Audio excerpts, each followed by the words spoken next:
began with one man's dream to entertain. It's alive! It's alive! It's alive!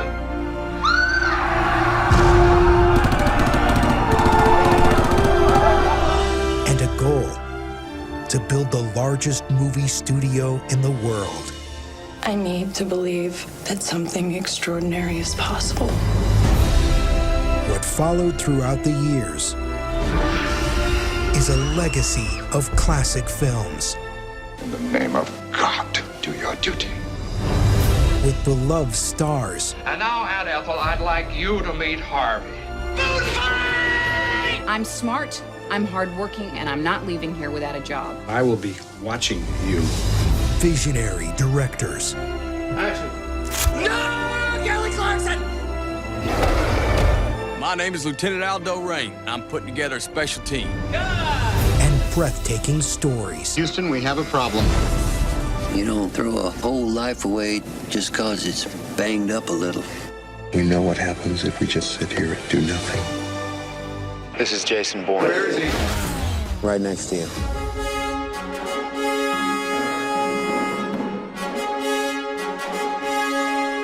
Join us to commemorate 100 years of Universal Pictures.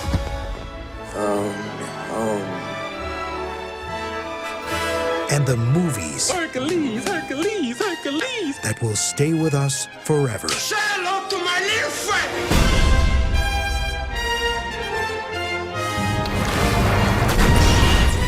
Welcome to Jurassic Park.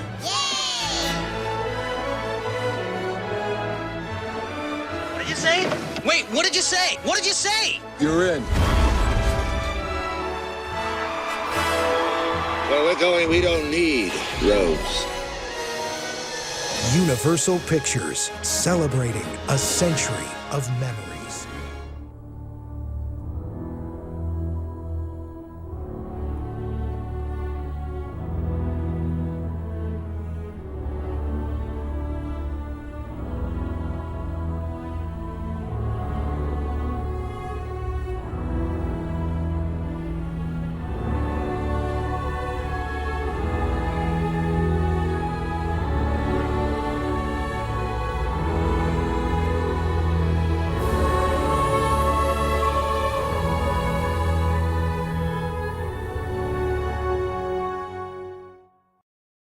Hit it.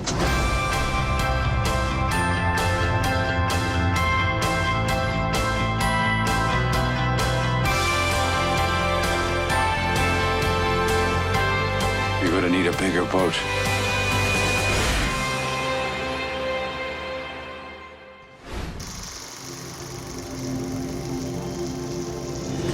We started preservation and restoration on the film analog level back in the early 90s. And we've been working on it ever since. And we have done either restoration or preservation of over 1,200 feature-length titles.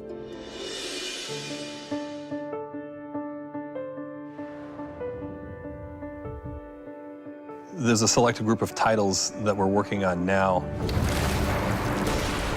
that was selected by executives, film historians, that we can put away and preserve for generations to come. When restoring films today, you want to maintain the creative artist look. Producer, the director, the cinematographer collaborated for a look in a movie. You don't want to lose that in restoration.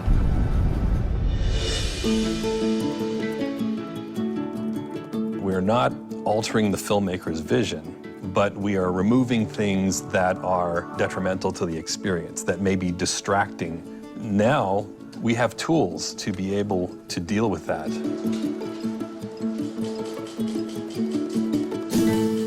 We're in scanning right now, and this is where it all starts. We have original camera negative loaded on the scanner. The scanner basically converts each and every film frame into a digital image at 3 times the actual resolution of the film. Now that we're scanning off of the original negative at very, very high resolution and creating very high resolution digital images, it does things like make grain more apparent, Film grain is one of the things that make film look like it does. We certainly don't want grain to be non-existent and make everything look flat, but where it causes an objectionable or distracting aspect of enjoying the film, we do want to manage it. And that I could shoot all of the blue jays I wanted. But to remember, it was a sin to kill a mockingbird.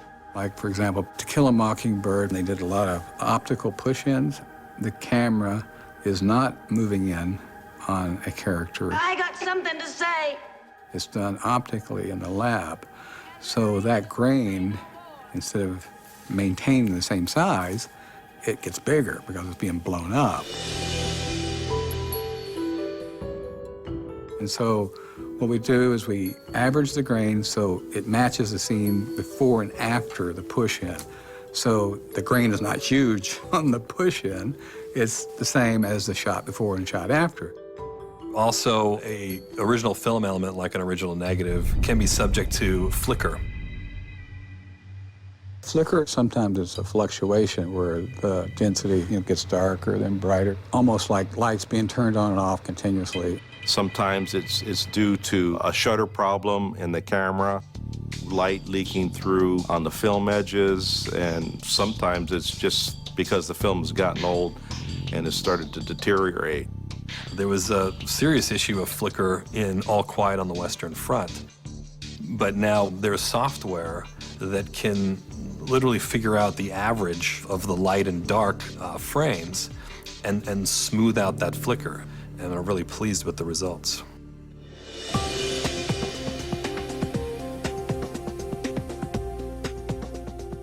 Also, we're smoothing out splice bumps and things like that where the film jitters. And when you're constantly watching the film moving and you can't concentrate on the image, you want that to be a more stable image. What film stabilization does is it'll lock on to certain key points in the frame that you want to remain stable, and it'll track that through motion and basically hold it still. There is one scene in Out of Africa where Robert Redford and Meryl Streep are walking across the frame, and they're bobbing and weaving back and forth across the frame. So we have some pretty skilled operators who took some pinpoints, locked onto them, and tracked them as the camera was moving, and did a very good job of smoothing it out. Greg, darling, I love you. I know. Color correction is one of the tools that we use to maintain the intent, the look of what the filmmaker wanted to achieve. We've had the older titles where the color has started to fade. One of our supervisors is working on an old Rock Hudson title called Pillow Talk, and that has severe fading, but they were able to isolate the layers that had faded and bring it back up to its original levels.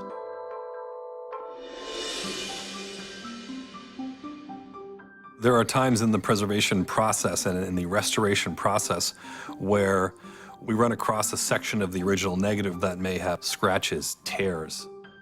As we were working on To Kill a Mockingbird, we encountered a big tear directly over Gregory Peck. And there were several really challenging tears in Jaws. But today, we have some very powerful editing and restoration systems, and quite frankly, some very, very skilled artists that are able to digitally stitch those images back together and manipulate the images so that the damage is virtually undetectable. It's really amazing stuff.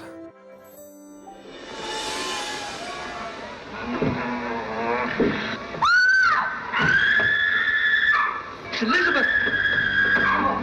Audio is a big part of the restoration process. We're removing things like ticks, crackle, hum, distortion whenever possible, and just trying to clean up the track to bring it back to the way it's really intended to be heard. I am Dracula. There's definitely a couple of examples of where we can do some audio restoration that brings out some of the soundtrack that wasn't really heard in the past. Everything is in order, awaiting your signature. Referring to some of our earlier titles, such as Dracula, where we had a lot of hiss throughout the entire feature.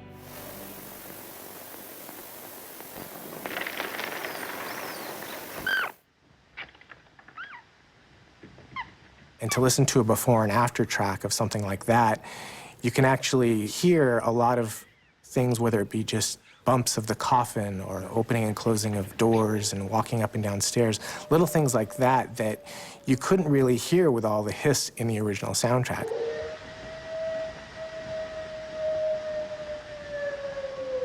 Listen to them. Children of the night.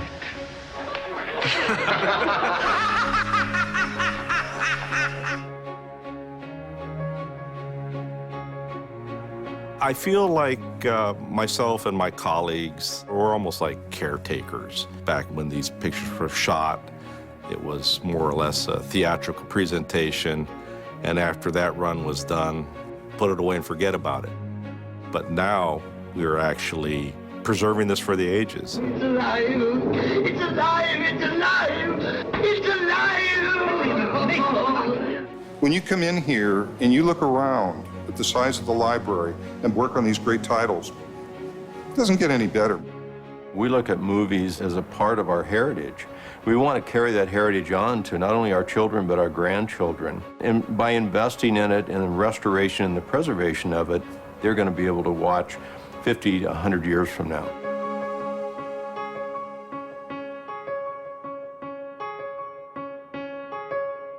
What's exciting about this digital age, where we're able to restore these movies, we can bring these classic movies back to life in a way that makes them more vivid than even we remember them when we went to the cinema to see them.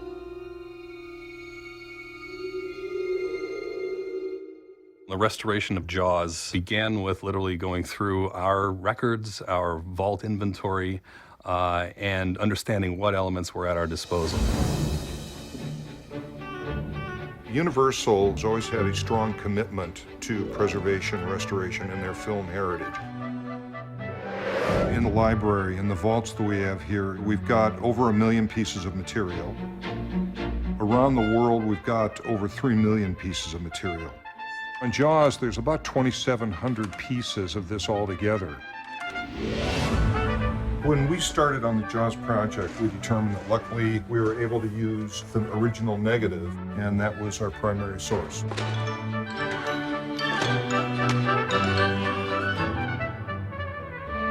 Working with a negative is always going to get you better resolution, but passes on the element add up. Hold on! What? The negative of Jaws was pretty crummy. It was pretty bad. The first thing we want to do when we have that element, we want to make sure that all the perforations are correct, we don't have any tears. Many sections had vertical scratches running through significant portions of the film. Come on in the water! We felt the best result was to do a wet gate scan. There is special liquid that would take all the scratches and basically erase them. As the film is on the scanner, it's literally passed through this liquid bath so that those scratches are not visible to the light that's passing through that film. With Jaws, the colorists need to have as much information to work with as possible. We're checking to make sure that the full range of the image is there. And that's really what the scanning process is about. Once we had the digital scans, we went ahead and dealt with issues such as film movement and dirt. We have very high-end graphics and editing systems. These tools enable us to take the digital data that results from the film scan and manipulate those pixels in many different ways. With Jaws, each damage was different. You just would have to look at it and see if you could take a frame after the damage or a frame before. Part of a good frame here, good frame there, composite it together, and digitally paint it out. You could spend 3 to 4 hours on one frame. Chief Brody! When you're working with an original negative, across some of the cuts, you see tremendous differences in color, brightness, contrast. Our colorists do a great job at matching all those shots. We had a particular issue inside the cabin. Well, those windows didn't match cut to cut. I had to balance out the view from the inside, which changed. The viewer should not be distracted because the levels of light are changing. Nothing materially was changed about the film, but the image on a really, really good high-def TV screen looks better than the film looked when first projected in 1975. Hey, see that? Got the creme de la creme. Right there. Mary Ellen Moffat. She broke my heart. The audio side on Jaws, our project was to build a 7.1 upmix. It's an iconic film. We're very sensitive to the integrity of the original mix. At that time, it was an analog process. They recorded out 35 millimeter mag. We're taking all that sound information and adding additional channels to it. That process consists of taking the original dialogue, music, and effects mono tracks and realizing that we're now going to place it in a 7.1 audio codec. To do that, you're going to have to go and get backgrounds and sound effects that can get you to move left to right on the screen. Once you've got all those elements picked out, then you've got the music. There's certainly a number of things about Jaws that are unique. A lot of that on the audio side goes back to those first two notes in John Williams' score. They set the tone for the shark.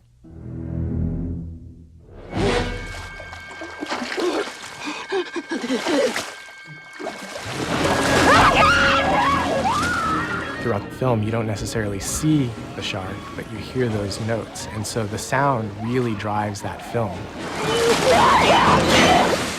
In some places, you don't hear anything. You're underwater and there's nothing but score. That is what lets you know that something's about to happen.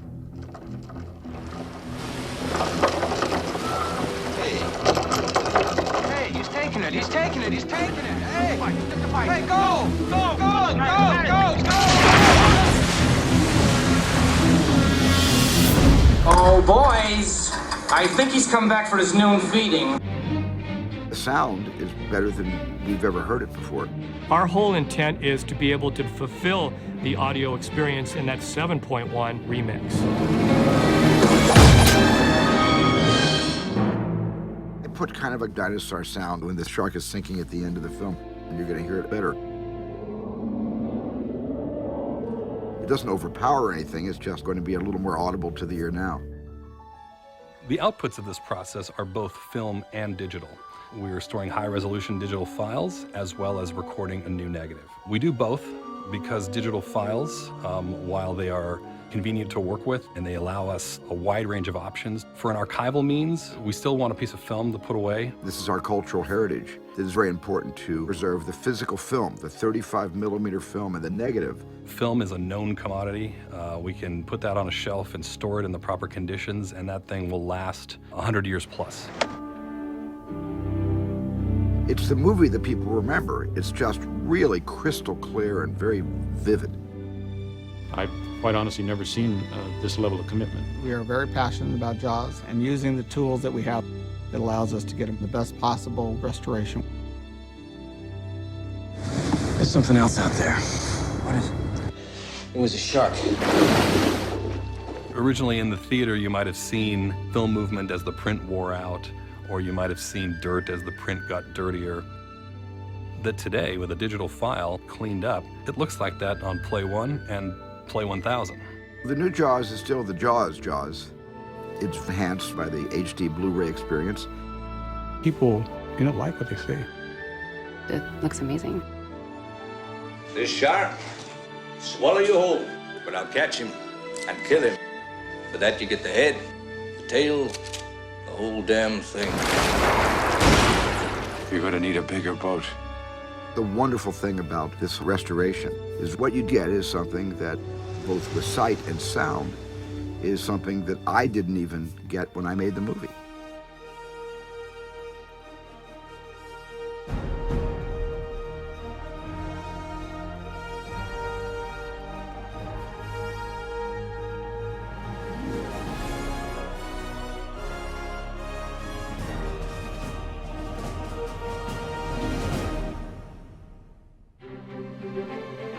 What makes films timeless are audiences. They're the custodians of these these visual memories, these stories. And by holding on to a film or a fragment from a film, that marks a time in your life that will always be a part of your life. And that's why films are kind of like signposts, they're markers, you know, throughout people's lives. And if anything makes movies timeless, it's how profound those signposts and markers are to each individual.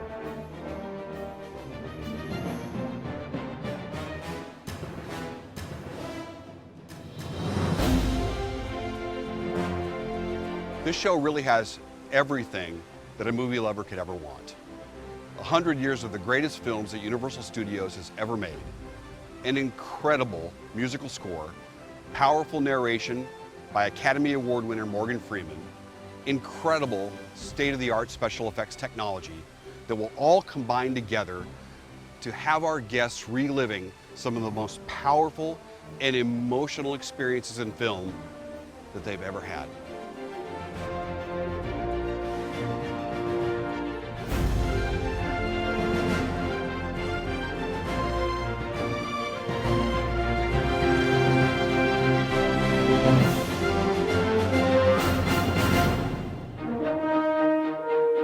The Universal logo has been around for so long, and it's so iconic.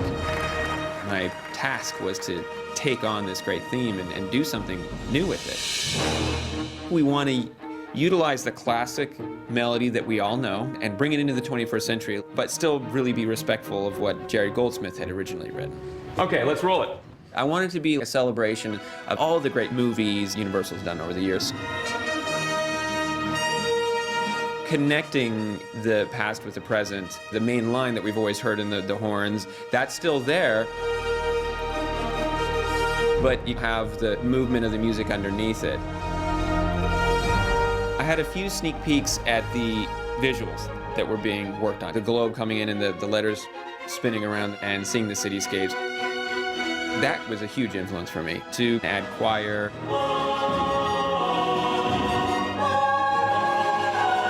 There's also kind of a sparkly, shimmery type of thing throughout the piece that I've done with violins. And it gives it kind of the magic feel. And at the end of the piece, I have a whole drum cadence. The thing that I think people really latch onto is the bass drum there. I use drums from around the world, like djembes and African drums. And I thought that was kind of a nice way to bring that idea of Universal Pictures being global. Very nice. Give me chills. It's pretty incredible that every time I now see a film by Universal, I'll hear the logo music that I'd conducted. It cues you in to say, okay, put away the phone, stop eating your popcorn for a split second, and pay attention. It's a huge honor.